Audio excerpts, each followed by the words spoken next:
Welcome to GW Integrative Medicine, the podcast about disease prevention and health promotion from the Office of Integrative Medicine and Health at the George Washington University School of Medicine and Health Sciences. I'm Dr. Misha Kogan, an associate professor of medicine here at GW and medical director of the GW Center for Integrative Medicine. And I'm Janet Rodriguez, the office's administrative director. Today we have J.D. Talasek, Director of Cultural Programs at the National Academy of Sciences, or CPNAS, which explores the relationship between culture, science, engineering, and medicine.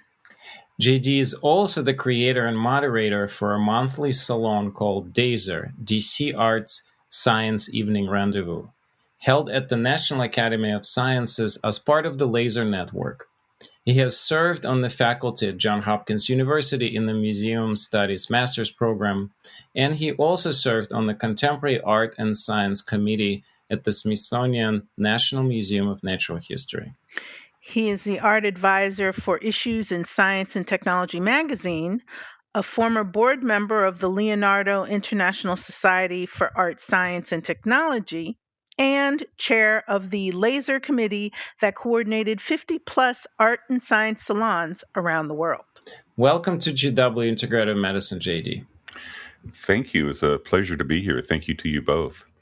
I have to admit, I think I'm probably a very unusual guest for you.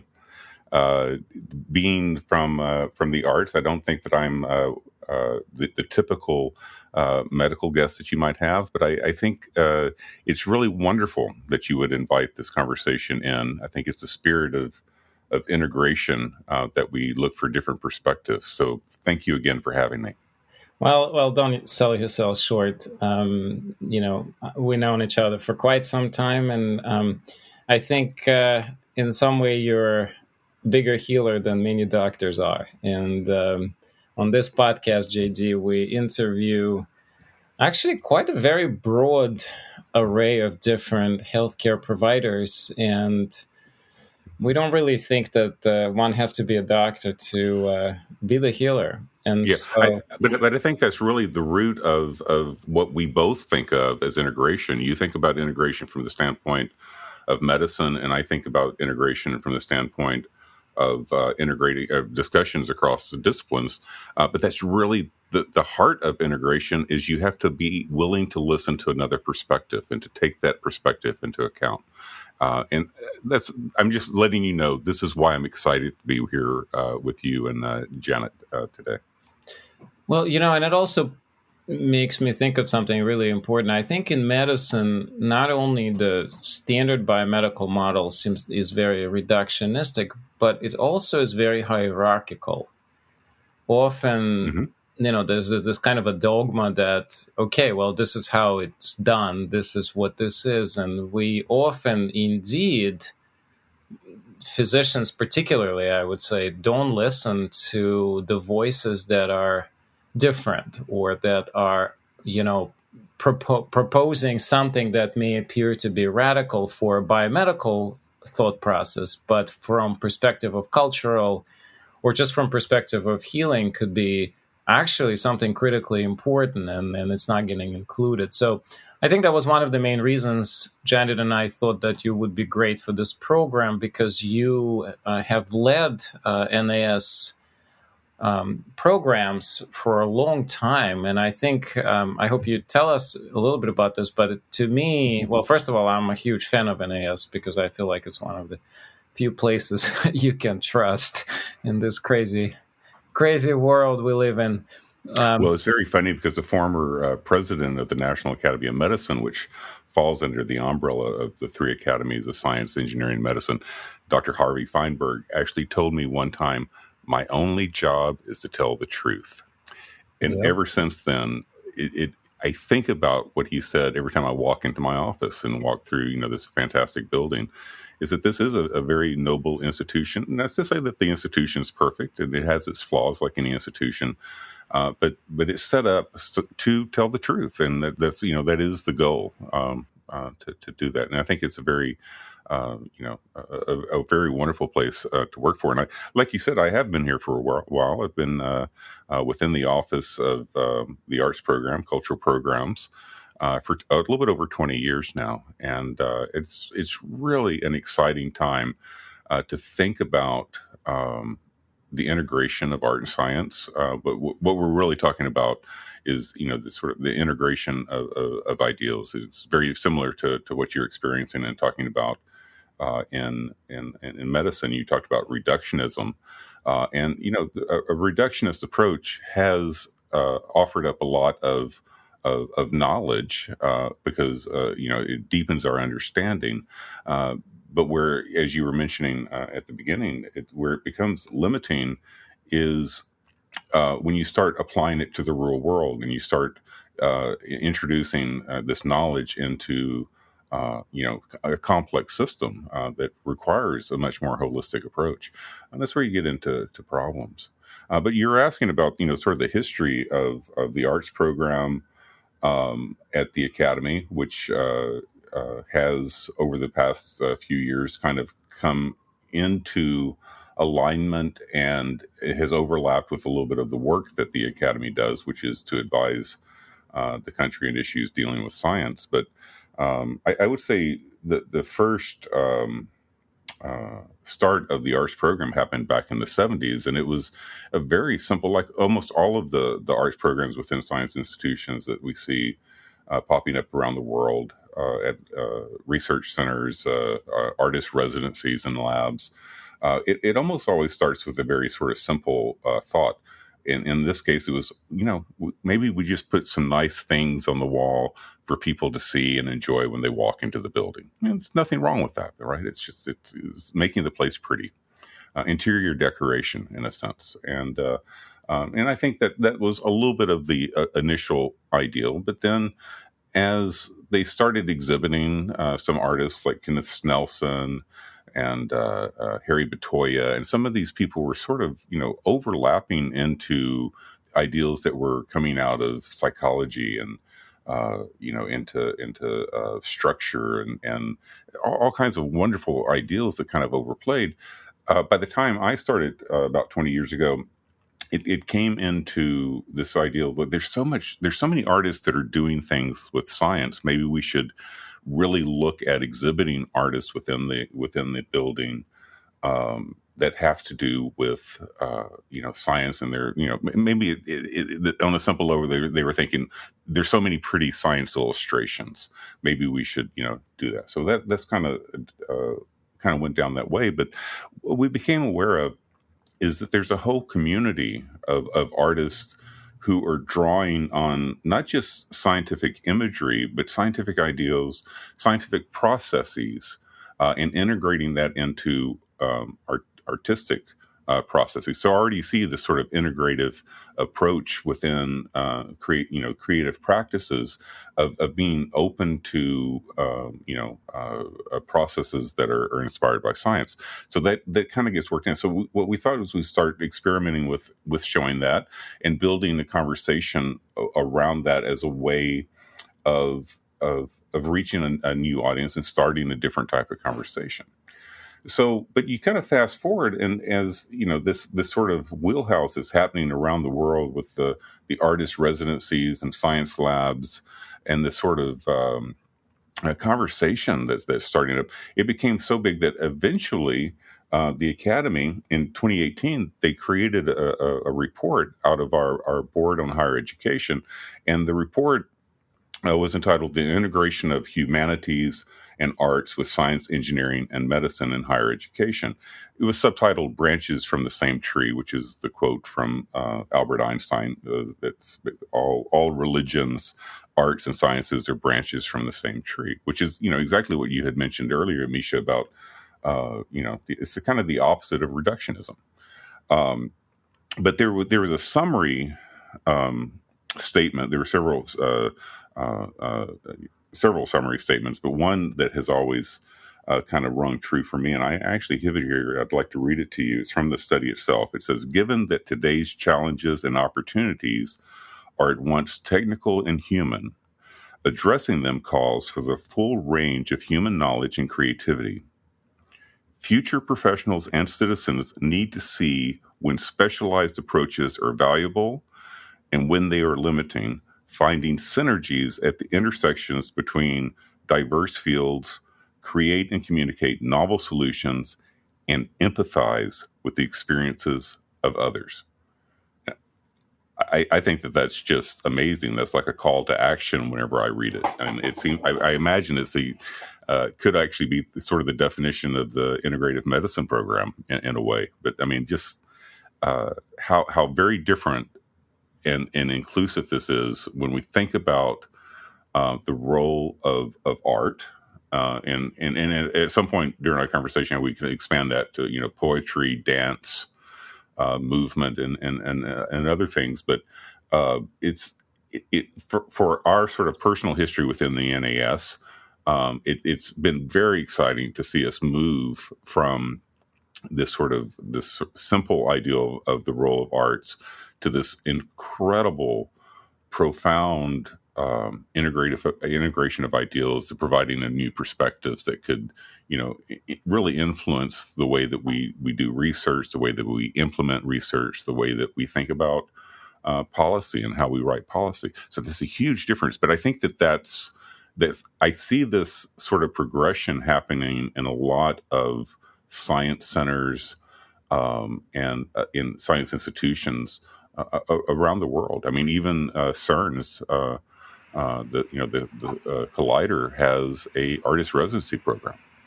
So it's it's definitely implemented. I reflect on this while listening carefully. Unfortunately, JD, I think, and I'm going to be skeptical here because I think I can, as it being an insider in medicine at the large academic center. I think, actually, I believe strongly that in sciences, this integration is occurring faster and on a much broader scale.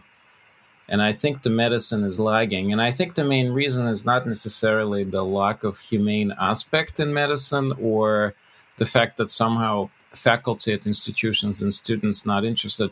I think simply there is a practice, right? So there's this practical way we do business of medicine. And in that business of medicine, unfortunately, the arts and music just don't sit. They're not commercially profitable.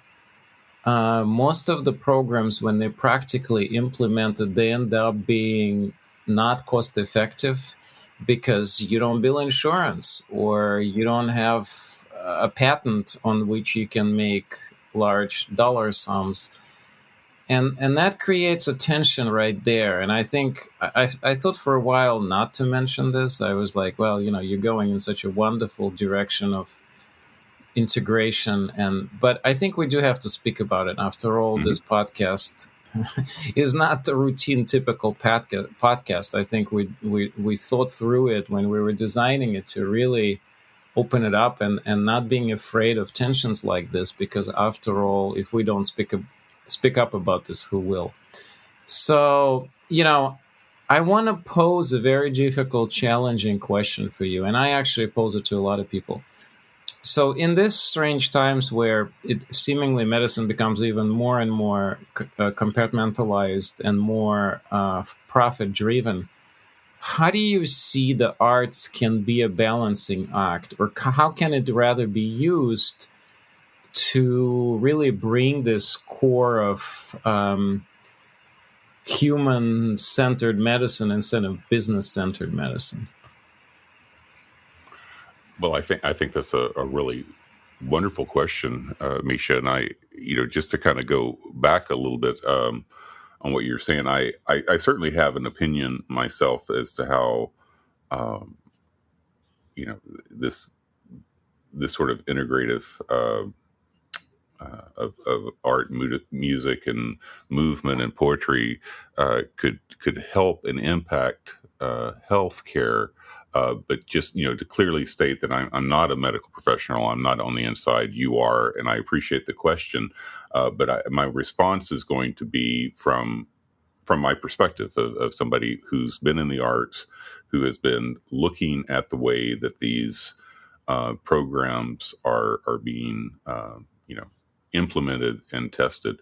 I think if you go to the practitioners who have been doing, let's say art therapy or movement therapies through dance, arts for the aging here in DC being one example. These are people that, from their practice, they intuitively know that what they're doing is benefiting the people that they're working with. Mm-hmm. So, they don't have to have evidence. They don't have to have proof. And that was actually one of the questions that came up within the consensus studies, the branches from the same tree, is that, even within the sciences, and I think that things are sort of taking hold at a little different rate. But I think one of the, statements of fact is where we are, is that we don't have enough studies to have any sort of empirical evidence as to these sort of treatments or processes being effective. It's primarily anecdotal, and so especially if you're trying to prescribe some sort of social activity or musical activity or artistic activity, there is no protocols. And one of the recommendations that came out of the studies is that we need, there's potential here, and we need to acknowledge that potential, and we need to create, space and funding to have these types of activities occur for a long enough period to where we can actually gather some data and understand, sort of collectively what is going on. But the fact that the people who implement these and do it because they intuitively see that they're helping people is probably the same thing that kind of makes the higher ups a little nervous, I would say. But it's like at the beginning of October, there's going to be the Sound Health event at the mm-hmm. Kennedy Center, and this is mm-hmm. something that the NIH and the National Endowment for the Arts both supported with a large sum of money to help to look at this and look at the research and to kind of treat it as a serious area of investigation, and that's very much in agreement with what the Academy's report said, that we need, there's potential here. It's fertile ground for exploration. We need to fund enough of these so that we get a better idea of what it is that we're doing, how we could better implement it. But I think that that's. Let me just pause there, Misha. I mean, what? How does that sound to your ears as a medical professional? Well, I mean, I didn't actually, I didn't expect you to give an answer. I think the point here is we have to be aware of this topic, and I think you're absolutely right. People who are in it doing this good work, they don't ask questions. They're just serving people, and that's the counterpart versus kind of the system itself that is trying to make a profit, and all of the people who are in the system primarily for making a profit, and the whole enterprise. I'll tell you, the last group of people that you want to go to look for making a profit is us artists, because we're notoriously poor. That's exactly right. Anyway, let's switch the gears. So you founded the DASER, DC Art Science Evening Rendezvous, which became hugely successful. It's not just in US now, but it's in several parts in the world. But walk us through what motivated you to create this, and tell our listeners what it actually is. And I love the fact that this program brings these different ideas and then merges them, and then has some magic comes out of each one of those. So tell us give us a little bit of details on this, especially, where are we now since the pandemic, and of course DASER is all virtual now. Well, yeah, it's virtual, and it's also evolved. And so let me just start back to the beginning. I mean, a lot of it has to do with the history of the arts program, and the seed of the idea came out of the exhibits that we were hosting, or that we, at the point, maybe we weren't able to, maybe we didn't have the budget, or we didn't have the space, or logistically it just wasn't practical. But there were so many incredible things that were coming out of the art and science communities that I wanted to reflect in the program. And my thought was, well, you know what? If we can't actually show the artwork, if we can't actually host it here, we can create a venue to talk about it. So that was just the simple seed of this. And this was over 10 years ago. And what we found is that by bringing this in, these experts, the original formula was pretty simple. They were almost a little like TED Talks. You had 4 people from very different backgrounds, at least, one artist, one scientist, practitioners, people who were actually, doing work, have them come in, talk about their work for 5 to 10 minutes, and then have a conversation. And this was incredibly powerful. Just getting people from different walks of life to come together and sit and speak a lot like we're speaking now, and just in everyday language, and get used to the speech community of the other community, of the science community or the art community. And it was so many times, people would be sort of arguing about something, and then they'd say, you know what, you're using words this way, and I mean this when I say that. And it just became like just talking in a casual conversation and bringing up these miscommunications. You start to bring an understanding to it. And now, why is that important? Because creating empathy, when you're collaborating, when you're integrating, having respect for what other person is doing requires an understanding of what they're doing, and the creation of empathy. And then once you have that, even if you don't have the exact same goals within a project or a collaboration, then you at least have an understanding of how everybody's coming together at that meeting. So, we did this for 10 years, and they were incredibly popular. They were attended by the public. They were attended by, the universities. We really tried to cultivate a community with universities. Gallaudet University has an art and technology lab, and so we brought in sign interpreters and sort of served the deaf community in that area. And it was a really wonderful thing. So this was the other secret, is that in order to have these sort of conversations take root, it was developed as the antithesis to the annual conference. Almost all the professional organizations have a conference. People, they get together once a year and then they go about their regular thing. But we tried to do these almost every month. And the reason that was important is because you have to have the conversation continue if you hope to have people meet and potentially collaborate. This in social media when you do these podcasts. If you don't do podcasts on a regular basis, you lose your audience. And so that was just sort of a very pragmatic thing that we did with Dazer, probably slightly before social media was the big thing that it is now. We realized you have to offer this community a place to meet.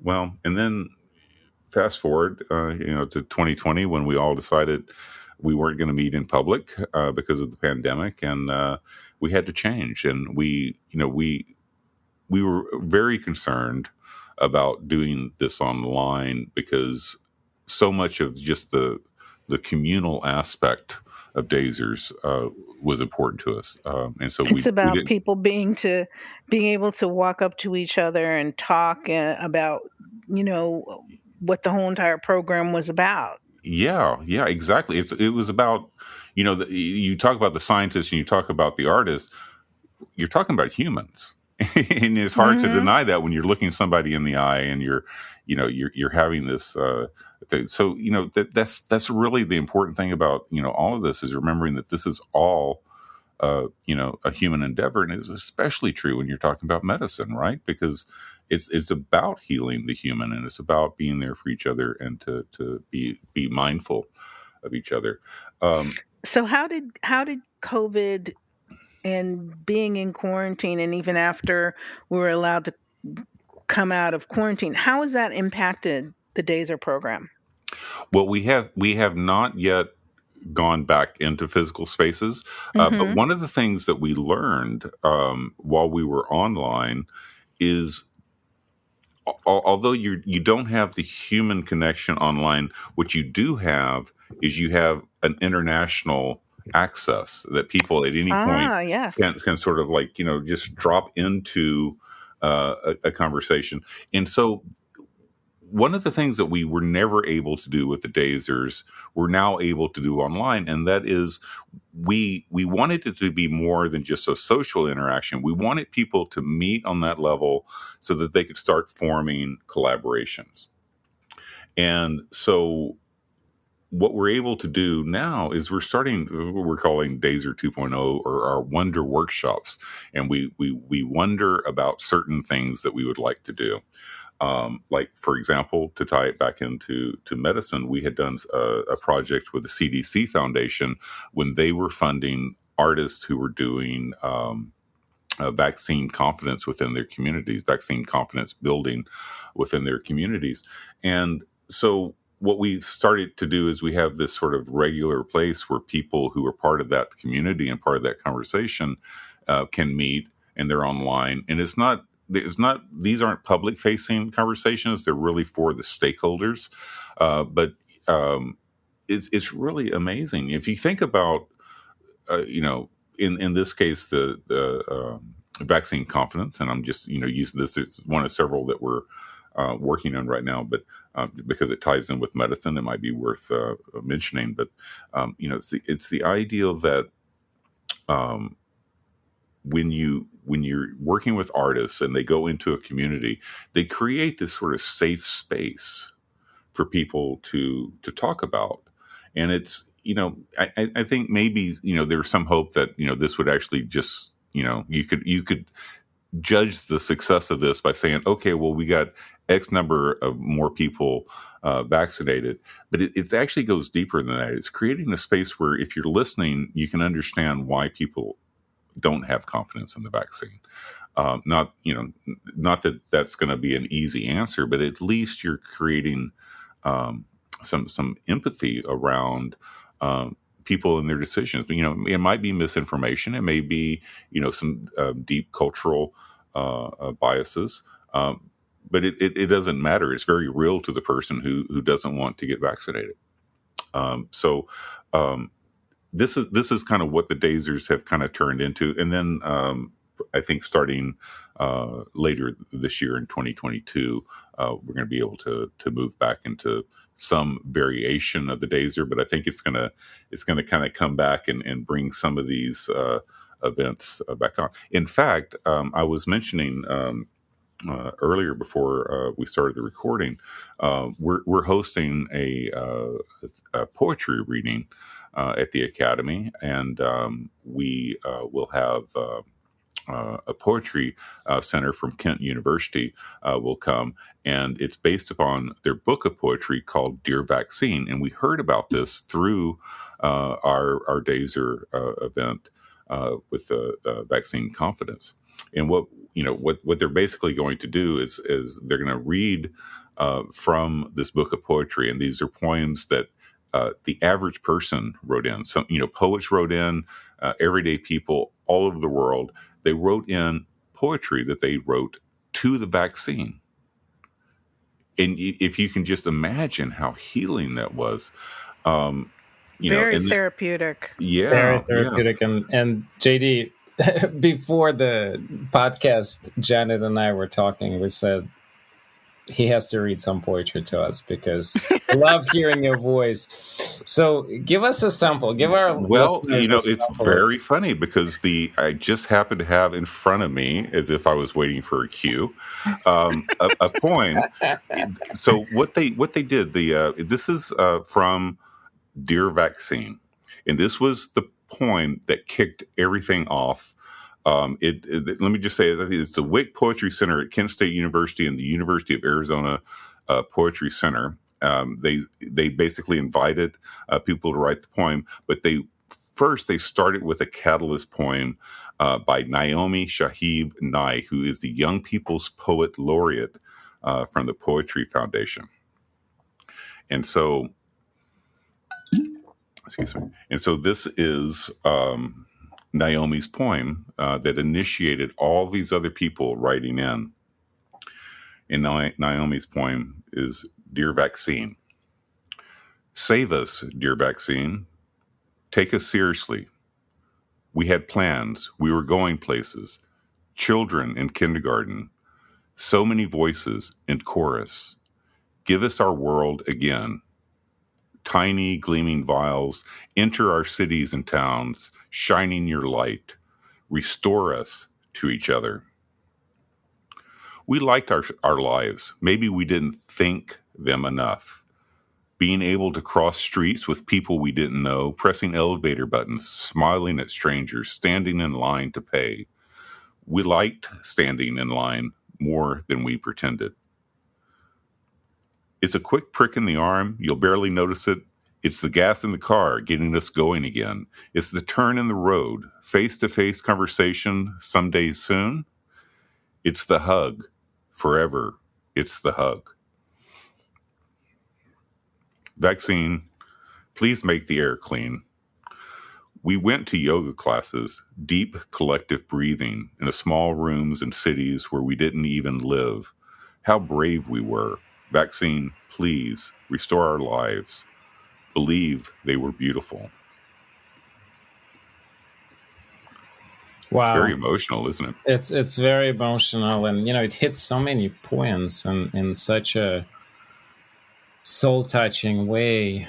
I think this is like when I practice medicine, some of the most important moments that I remember, some of the most soul-opening experiences, they're always around this aha moment, this kind of a awe moment of seeing transcendent through the whatever the circumstances are, and there's always some poetic component to that. And I think I just love that the programs like yours are really pushing us to go to the edge of this and say, look, this is important. This is not like some afterthought or, oh, it's just some tree-hugging nonsense. It actually should be the part of the center of every healthcare encounter. It's just I always tell my students, we forget the forest behind the trees. But when we do remember it, it makes our practice so fulfilling, and really that's what keeps us working despite low salaries. I was gonna joke, but that's not far from the truth, actually. I think some of us are really doing it this way, doing it this way, no matter how much or how little we get paid. So anyway, sorry. But it goes back to the exact same, the exact first question that you asked is, what is the role of this? This is something that we often give lip service to, especially when you think about medicine, but how very basic, the spoken word is and poetry. And, I know that you have a meditation practice and a Sufi meditation practice. So much of what I've learned from you is just, the idea of movement as meditation. There's no way that this cannot impact our health. And just help us think about it differently. I mean, I think about, how successful getting people into the gym is, but that reinstates sort of the ideal that you had before. There's a financial model available for gyms. Gyms make money, and you can get people to go to the gym. But there's no money involved in just realizing and empowering people to say, do a meditation movement. Just dance around your house. Go to a poetry reading, and you think about the health benefits of this. Yeah. No, absolutely. So, we talked a little bit about what's now. Where do you think we're going? Or, and I think maybe particularly, where do you think the NAS program is going that you're leading into the future? What are some maybe immediate prospects that you're excited about and some that are a bit more distant? Mm-hmm. I think that's a really good question. I mean, I think that, it's actually one of the things that, we learned from our friends in the humanities who write science fiction, that, so many stories about the future. Science and medicine, they're not always good at predicting the future, or at least they're not comfortable in stating it. Whereas, imagining the future is kind of what, artists and writers do. They help us sort of, create these scenarios. I mean, if you really think about it, all the zombie movies were actually test beds to think about, contagion and what happens if that breaks out. What happens when systems start breaking down? But that's I think that's the role of the artist, is like, where it's not just about medicine, but we're also talking about, the infrastructure. We're talking about the way our cities are designed. We're talking about all it, which is exactly what you talk about within integrative medicine, because you're not just concerned about medicine. You're concerned about the, where they go to school, where your patients get their food. Food equity being major. What kind of safe city are we building around these? These all impact medicine, right? Yeah, and it impacts healthcare. So I think, creating these spaces where I joked when we did this this report on integration of art and humanities, because there was no other Academy report that had so many artists, on the committee. And as a result, everybody who reviewed the report said this is probably one of the best written reports we've ever had. And I sort of made a joke at that point. I would like to see at least one artist and poet on every science committee moving forward. And of course, they're like, oh, that'll never happen. But I think there's a logic to it. I think when you have someone, whether you want to call them a poet or an artist, when you have somebody that's always reminding us of our connection to humanities, like the quote I read earlier from our problems are both technical and human. I think we probably have enough scientific knowledge and medical knowledge to cure a lot of the ailments that we see. But do we have the ability to connect with our patients, with our neighbors, in a way that we can actually implement that knowledge? And I think if I were to say a big dream is, we have so much knowledge, we have so much understanding, we know what kind of state the environmental, state of the world is in. If we can work with artists and people in the humanities to help us imagine working together towards solutions in the bigger problems, I think that would be an amazing, amazing gift. JD, before we wrap up, is there anything else you'd like to share with our listeners? Well, first of all, I would like to say thank you for this wonderful conversation. And I just would encourage our listeners to maybe do a little research, go online, look at sort of the health benefits of music and dance and art. And I think you'll see a lot just going through a Google, but to think about it critically and maybe implement something in your life, something that would enrich your own life. Ultimately, if anything that Misha and I and Janet had said is true, then it could make you a healthier person. Well said. Well said. Well, that's all the time we have for today. Thank you for joining us, JD. Thanks for having me. This is the GW Integrative Medicine Podcast from the GW Office of Integrative Medicine and Health. I'm Dr. Misha Kogan. And I'm Janet Rodriguez. Thanks for listening. The Office of Integrative Medicine and Health produces the GW Integrative Medicine podcast with funds from your donations. Your generosity allows us to raise awareness of the benefits of integrating whole person care, including evidence-based complementary therapies, into healthcare broadly. Help us continue to grow the podcast by making a tax-deductible donation on our website, smhs.gwu.edu/OIMH. Click the Give Now button on the left. While you're there, sign up for our free monthly newsletter for even more evidence-based content, including free webinars.